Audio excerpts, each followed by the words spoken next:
My name is Daniel Cameron. I have an older brother and a younger sister. I grew up in a mixed beliefs home. My mother was a Christian, and my dad was an avid atheist and addicted to drugs. I was exposed to Christianity at an early age because my mom took us to church and sent us to a Christian school. When I was 6, we moved to Colorado to help take care of the family ranch. My siblings and I knew that when my dad came home from work, it was time to run to our rooms and hide until my mom gave us the all clear that he hadn't drank that day, which wasn't often. My dad became angry and verbally and emotionally abusive to us. When we did not do what he wanted or did not do it good enough for him, he would swear at us. Not only this, but when he would get really angry, he would just leave us, sometimes for multiple days. Even though I was attending church regularly, it did not mean anything to me. I kept filling my life with shallow relationships, with people who made me feel good about myself, so that I could cope with the emotional abuse and abandonment that I felt from my dad. In July 2007, I found out that my girlfriend at the time was cheating on me and then broke up with me. This was the first time I had been rejected by one of my girlfriends, and my only real friend at the time was Sarah, who is now my wife. When I was 16, my dad came home from work, angrier than I had ever seen him. My siblings and I were in our rooms while my mom and dad fought.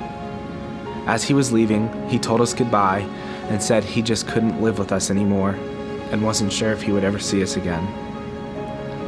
After he left, I ran outside and just hit emotional rock bottom. I had not only just been dumped by my girlfriend who was cheating on me, but now was abandoned by my dad. I had nowhere to turn and just cried out to God to save me from myself. And it was then that I realized in the despair of the moment that God was my Father and He promised to never leave me. I gave my life to Christ. My dad ended up coming back 2 days later, and my parents agreed to work on things. And he apologized to us for all that happened and agreed not to drink again. My youth pastor at the time came alongside me and helped me begin to understand my faith. And it was because of his influence on my life that I committed myself to pursue full-time ministry so that I can help hopeless people like I was find hope in the gospel. I attempted to share the gospel with my dad so that God could redeem his life too.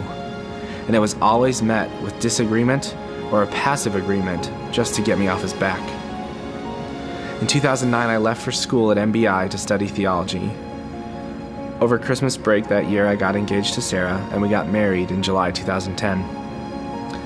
My family kept sharing the gospel with my dad, and nothing happened. In November of 2010, I received a phone call from my dad who was in tears. He told me that he had an accident in a car, and that had caused him to accept Christ. He said he knew he had messed up, and it was nothing we did or said to convince him of the gospel, but rather he told me that he felt the hand of God rest on his shoulder and speak to him, and my dad could no longer reject God. God softened what seemed to us to be the hardest heart. Sadly, I did not get to spend a lot of time with my dad after he got saved because I was at school, but I know that he read through the Bible multiple times and was not the same person at all. I cannot recall a single time after his salvation that I heard him raise his voice, even when he got upset. God had performed a miracle on him, just like he performed a miracle on me. And in February of last year, I received a phone call from my mom that my dad was having complications from a surgery, and he had asked for me to pray, which of course I did. My dad died that day. Just over 2 years after he got saved, God took him home. My dad could not stop talking about Jesus to people after he got saved, and I know that he would want his story to be told to encourage others and to know that it's never too late to accept Jesus. God used the emotional abuse and addiction from my dad to bring me to himself, and God used my dad's addiction to bring my dad to himself as well. My relationship with my dad was healed over the 2.5 years before he died, and I can gladly say now he is present with the Lord, and I know that I will see him again one day because God did a miracle in our lives and saved us.